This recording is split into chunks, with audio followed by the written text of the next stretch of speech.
Hi, I'm Matt, Program Manager at Datasphere, and in this tutorial we're going to be talking about how to post a story on your local net site.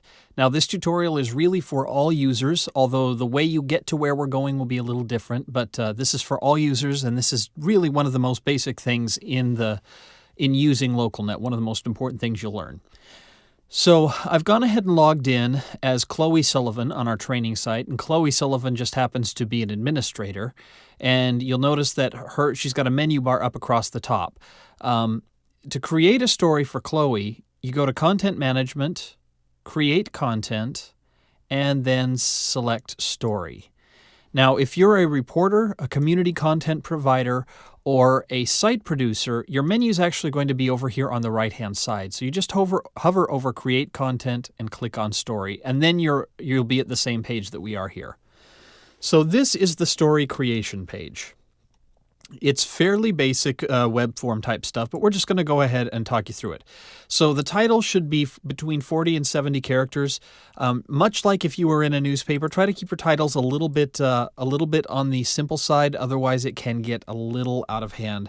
So I'm going to put a title, say, "This is a new story that I'm posting." Next, I'm going to go ahead and add a header image. And a header image is an image that will display above the text of the story and will also display on the front page of the website. So even though you're only seeing a teaser on the front page of the website, the header image is the teaser image you'll see. This is also the image that will display in the above the fold story widget at the top of your home page. Those three boxes will come from this header image. So I'm just going to go ahead and browse, and I'm going to go to my desktop and pick an image of this sign that I took that was pretty confusing. In fact, I think I'm just, for the fun of it, going to go and change this. Local sign confuses all. And then as soon as you upload the image, it's going to give you the ability to add a caption. So you don't have to add a caption, that's optional, but I'm just going to say local sign is confusing.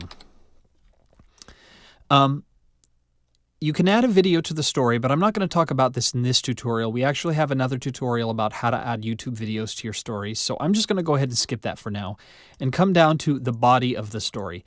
Now, this is like any other web form with a few extra little things. So this is the text. See if I can learn how to type. So yeah, you can't just put anything in there. You've got to make sure that it's got at least a certain number of words and characters. I wish I could tell you what that is, but I actually don't know off the top of my head. So if you have a super short story, it may give you an error message, but it would have to be really, really short for that to happen. This has some basic word processor functionality. So you can bold text if you want. You can italicize text. You can create a bulleted list. So that's what this button does. Item 1, Item 2, Item 3. You can do block quotes. So if you said, hey, this is a big long quote and I want to highlight it, so you can do that. Now, if you're going to be pasting your story in from Microsoft Word or another word processor, we really highly recommend that you use this button here. This is the paste from Word. And what this will do is it'll pop up a little window. You paste your story here and then hit Insert. And the reason we have you do it that way if you're pasting from Word is Microsoft Word does some funny characters that aren't supported by most web browsers. They do what are known as smart quotes, where they've got both an opening and a closing quote instead of just a standard double quotation mark. Things like converting dashes and converting hyphens to dashes and things like that. So generally speaking, if you're going to post from Word, you want to post it into this box, and it will do that conversion for you. There is also a basic spell checker, and then this little thing right here, which is a teaser button. So let's say that you only want to show this first sentence on the front page, and you want people to click into it to see the rest of the story. You can do that by clicking on this teaser button, and you'll see it adds a little break tag in the middle here. So when we go to the front page of the story, we'll see that this is on the front page, but none of this stuff is. If you don't put a teaser break in, one will be created automatically. Your system will usually cut it off somewhere between 600 and 1,000 characters. It won't cut off in the middle of words, but it will basically put an ellipsis at the end and have a read more link. So if you want to control where your teaser breaks go in, you can do that by adding this break in. If you know HTML really well and you wanted to put HTML or you wanted to put some embed codes or something like that in, you can actually change the input format of your story. So if you click on this, you can switch it to unfiltered HTML, full HTML, or filtered HTML. So if, let's say you wanted to do, I wanted to do this in HTML, I've got this HTML story. If I click on this, you'll see automatically it's going to change my story into HTML. And makes it a little bit more difficult to read. But if I've got an embed code, then I can just slap this right in here and be good to go. If you want to just use the word processor functionality, leave it on rich text, and really that's all there is to it. Whatever you save it as, you can come back and change it later, but just note that this can be some problematic. If you don't know what you're doing, you can actually break the site. So really don't use this unless you absolutely are certain you know what you're doing.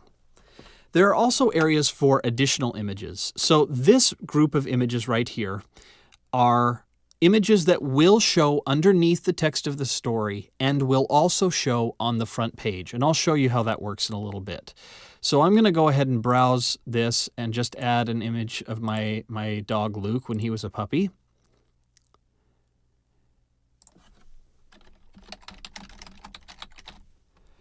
If you want to add another item, you can. You can technically add as many as you want. We have run into issues with stations trying to add 30 or 40 images to a story. That will often cause timeouts when you try to save the story. So generally, we suggest you keep it to no more than 4 or 5 images per story. You could probably go up to 10 without too much difficulty, but generally speaking, if you've got a whole photo gallery, this is really not the best way to display it. If you have these additional images story page only, show up under the text, but they only show up when a person drills into the story. They won't show up on that main story river on the front page. So in order to show you what that looks like, I'll go ahead and add another picture of my dog Luke that was taken just recently after he got himself into a giant mud bath. Now, one thing to note is when you do these image uploads, LocalNet will actually resize the image for you. You can upload an image up to 32 megs, which is a very, very large image. It only accepts JPEG items at this time, so please make sure that if you're uploading, you're not uploading the raw, if you're using a very nice digital SLR, you're not uploading the raw image from that, or make sure it's under 32 megs. If it's over 32 megs, it will not allow you to do the upload.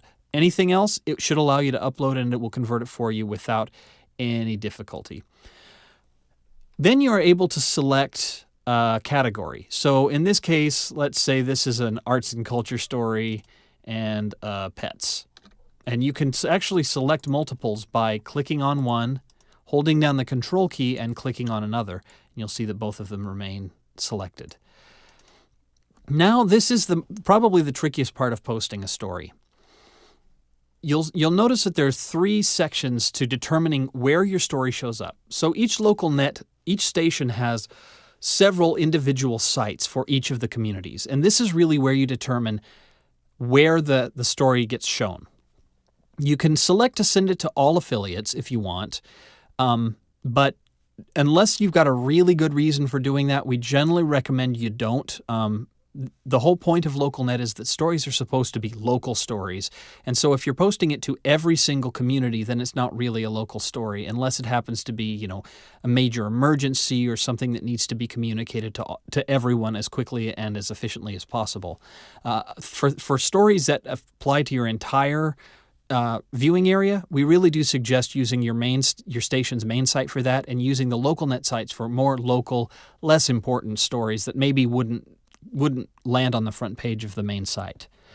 You'll also notice here that there's a publish to. So if you don't select all affiliates, you can actually select individual communities. And that will basically, so right now I'm saying this story will show up on Downtown News, on Little Italy News, and on University News.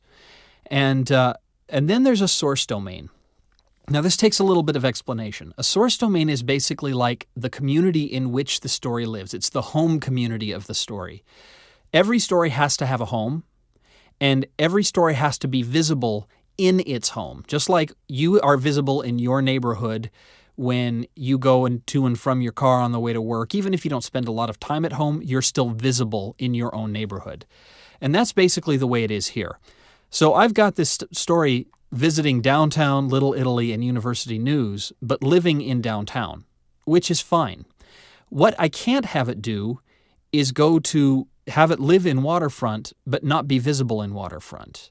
So whenever you're publishing a story, the source domain has to match at least one of the checked boxes in this Publish To list.